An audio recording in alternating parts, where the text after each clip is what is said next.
విజయవాడలో ఎమ్మెల్యే గద్దె రామ్మోహన్ తో కలిసి లబ్ధిదారులకు మంత్రి అనగాని సత్యప్రసాద్ ముఖ్యమంత్రి సహాయ నిధి చెక్కులను పంపిణీ చేశారు. తూర్పు నియోజకవర్గ ప్రజలకు పగలు రాత్రి తేడా లేకుండా నిరంతరం సేవలు అందిస్తూ గద్దె రామ్మోహన్ ప్రజల మనస్సుల్లో ప్రత్యేక స్థానం సంపాదించుకున్నారని తెలిపారు. ప్రతిపక్షంలో కూడా అందరికీ అందుబాటులో ఉండేవారన్నారు. ఆరోగ్య ఆంధ్రప్రదేశ్ లక్ష్యంగా ముఖ్యమంత్రి చంద్రబాబు చేపట్టిన కార్యక్రమంలో భాగంగా గద్దె రామ్మోహన్ ప్రత్యేక చొరవ తీసుకొని పేద ప్రజల కోసం దాదాపు 8 కోట్ల సీఎం రిలీఫ్ ఫండ్ మంజూరు చేయించడం అభినందనీయమన్నారు. అలాగే గద్దె రామ్మోహన్ కృషి ఫలితంగా రాబోయే రోజుల్లో విజయవాడలో 22,000 మందికి ఇళ్ల పట్టాలు అందబోతున్నాయని మంత్రి స్పష్టం చేశారు.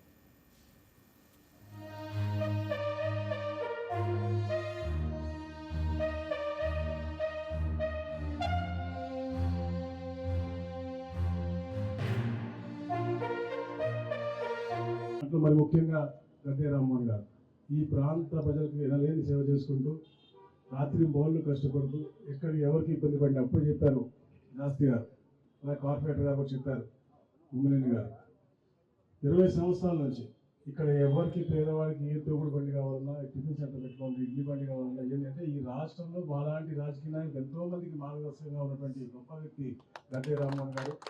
ఈ ప్రాంత శాసనసభ్యులుగా ఉంటారు నిజంగా, ఎందుకంటే ఈ ప్రాంత ప్రజలు చేసుకున్న అదృష్టం. మేము ప్రతిపక్షంగా పోరాటం చేసినప్పుడు కూడా మా అందరికీ అండగా ఉండి మాకు దిక్సూచిగా ఉండి మాకు ఈరోజు ఈ గవర్నమెంట్ ఆటలు చాలా కీలకంగా పాత్ర పోషించారు.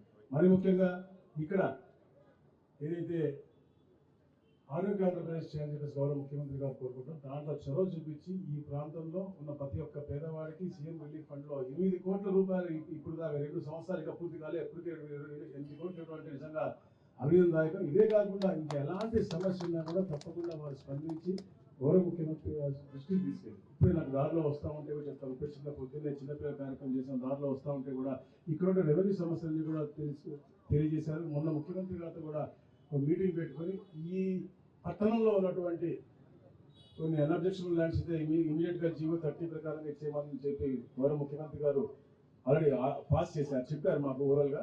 అది కేవలం ఈ చొరవ వల్ల ఈ రోజు విజయవాడలో 22,000 మందికి రాబోయే రోజుల్లో మీకు పట్టాలు వస్తా ఉన్నాయంటే అది గద్దె రామ్మోహన్ గారు తీసుకొచ్చారు. గౌరవ ముఖ్యమంత్రి గారు దృష్టి తీసుకెళ్లారు. ఇక్కడ శాసనసభ్యులు అందరూ కూడా ఈ విజయవాడలో శాసనసభ్యులందరూ కోరిక, మీరు చేసిన ప్రదర్శన, గౌరవ ముఖ్యమంత్రి గారు ఇచ్చిన సూచనలు ఇవన్నీ కూడా త్వరలో రాబోయే 1-2 నెలల్లో రూపకల్పన కాబోతా ఉన్నాయని చెప్పేసి తెలియజేసుకుంటూ మళ్ళీ ఆ కార్యక్రమంలో కూడా ఒక పెద్ద ఎత్తున ఒక ఆనందకరమైన వాతావరణం మళ్ళీ కలుగుతుందని చెప్పి చేసుకుని సెలవు తీసుకుంటున్నాను. Thank you. కాకపోతే ఒక కోరిక, మా అన్న ఈ స్వీట్ ప్యాకెట్ ఇస్తున్నారు. ఆల్రెడీ అనారోగ్యంతో వచ్చిన వాళ్ళకి మనం సీఎం రిలీఫ్ ఫండ్ ఇస్తూ మళ్ళీ స్వీట్ ఇచ్చి డయాబెటీస్ పెంచడం కంటే నెక్స్ట్ టైం నుంచి మా రవి గారికి డ్రై ఫ్రూట్స్ పెట్టమని చెప్పి